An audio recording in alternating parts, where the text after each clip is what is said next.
Tahukah kamu kalau berdasarkan data dari Badan Kesehatan Dunia alias WHO, ada sekitar 650.000 kasus penyakit kanker mulut yang ditemukan setiap tahunnya, dan lebih dari setengahnya pada akhirnya meninggal dunia. Makanya penting banget buat kita mewaspadai penyakit yang satu ini ya. Cara paling sederhananya adalah dengan minimal tahu dulu deh penyebabnya, supaya bisa dihindari. So, simak video ini sampai selesai.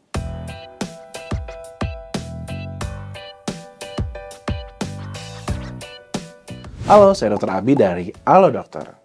Seperti namanya, kanker mulut adalah kanker yang terjadi pada jaringan dinding mulut, bibir, lidah, gusi, ataupun langit-langit. Kanker mulut juga bisa menyerang jaringan di tenggorokan atau faring, dan juga kelenjar ludah. Pokoknya bisa menyerang semua bagian mulut deh.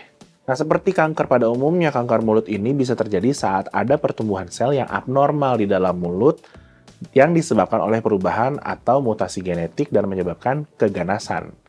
Tapi penyebab mutasi genetik ini sendiri belum diketahui secara pasti nih. Meski begitu, ada beberapa faktor yang diduga bisa meningkatkan resiko seseorang mengalami kanker mulut. Di antaranya, pertama, memiliki anggota keluarga yang pernah menderita kanker mulut.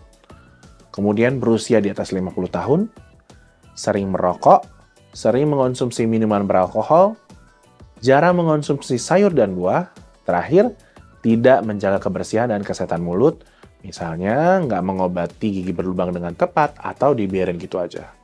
Selain itu, adanya riwayat infeksi HPV, infeksi herpes mulut, ataupun penyakit yang bisa menurunkan daya tahan tubuh seperti HIV, diduga lebih rentan mengalami kanker mulut. Selain itu, adanya riwayat infeksi HPV, infeksi herpes mulut, ataupun penyakit yang bisa menurunkan daya tahan tubuh kayak HIV, diduga juga dapat meningkatkan resiko kanker mulut. Nah, terkait gejalanya bisa dibilang cukup tricky nih. Soalnya gejala awal dari kanker mulut itu biasanya adalah sariawan. Jadi wajar aja kalau kadang dianggap sebagai hal yang nggak bahaya. Dan jadinya ya dibiarkan gitu aja sampai lama-kelamaan sel kanker makin menyebar dan menimbulkan gejala yang lebih berbahaya. Contohnya, bercak merah atau putih di dalam mulut.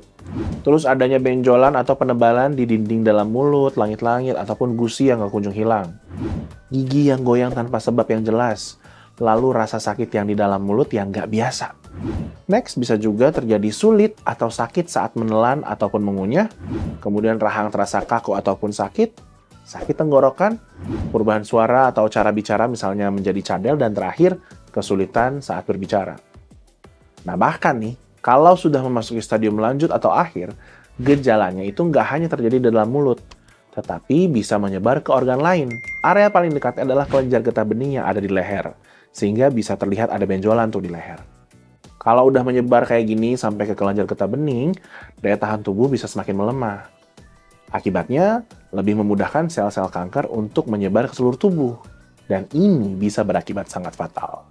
Maka dari itu, lebih cermati kesehatan mulut kamu ya. Kalau memang mengalami sariawan yang nggak biasa atau lama sembuhnya, sebaiknya segera periksakan diri ke dokter. Atau seenggaknya bisa konsultasi dulu secara online dengan dokter, misalnya lewat chat di aplikasi Halo Dokter. Di aplikasi ini tersedia puluhan ribu dokter yang profesional, sehingga akan memberikan solusi yang terbaik untuk segala keluhan kesehatan kamu. Nanti kalau dari hasil konsultasi, dokternya menilai perlu memeriksa kamu secara langsung, misalnya melakukan biopsi ataupun pengambilan sampel jaringan mulut untuk dicek di laboratorium, kamu bisa buat janji konsultasi lewat aplikasi ini. Jadi sesampainya di rumah sakit, kamu bisa langsung ketemu dokternya dan nggak perlu antri lagi buat daftar doang. Lebih praktis kan? Nah, buat nyobain layanan ini, kamu bisa download aplikasi Halo Dokter di Google Play maupun App Store habis video ini selesai. Penyebabnya udah, bahayanya juga udah, nggak afdol dong kalau saya nggak kasih upaya pencegahannya. Well, meski memang pada dasarnya semua jenis kanker termasuk kanker mulut terbilang sulit untuk dicegah sepenuhnya karena memang penyebabnya juga belum diketahui secara pasti, tapi bukan berarti nggak ada usaha yang bisa dilakukan untuk meminimalkan resiko kanker. So, untuk menurunkan resiko tumbuhnya sel yang abnormal dan ganas, kamu bisa memperkuat pagar perlindungan tubuh alias sistem imunitas dengan menerapkan gaya hidup yang sehat. Seperti mulai dengan tidak merokok, hindari minuman beralkohol, dan perbanyak asupan sayur serta buah yang mengandung banyak nutrisi. Lalu, untuk cara yang lebih spesifik dalam mencegah kanker mulut adalah jangan abai dengan kebersihan gigi dan mulut. Caranya sederhana kok, mulai dengan rutin menyikat gigi seenggaknya 2 kali sehari. Dan akan lebih baik lagi kalau kamu juga rutin cek kesehatan gigi, ke dokter gigi setidaknya 1 tahun sekali. Oke, segitu dulu informasi dari saya kali ini soal bahaya kanker mulut. Semoga kamu bisa memahaminya dengan baik. Kalau masih ada pertanyaan seputar topik ini maupun topik kesehatan yang lainnya, nggak perlu ragu untuk chat bersama dokter profesional di aplikasi Alo Dokter. Oh ya, kamu udah subscribe ke channel YouTube Alo Dokter belum? Langsung aja subscribe sekarang ya, supaya kamu bisa selalu up to date sama beragam informasi kesehatan terbaru di channel ini. Stay safe, stay healthy, dan selalu hidup sehat bersama Alo Dokter.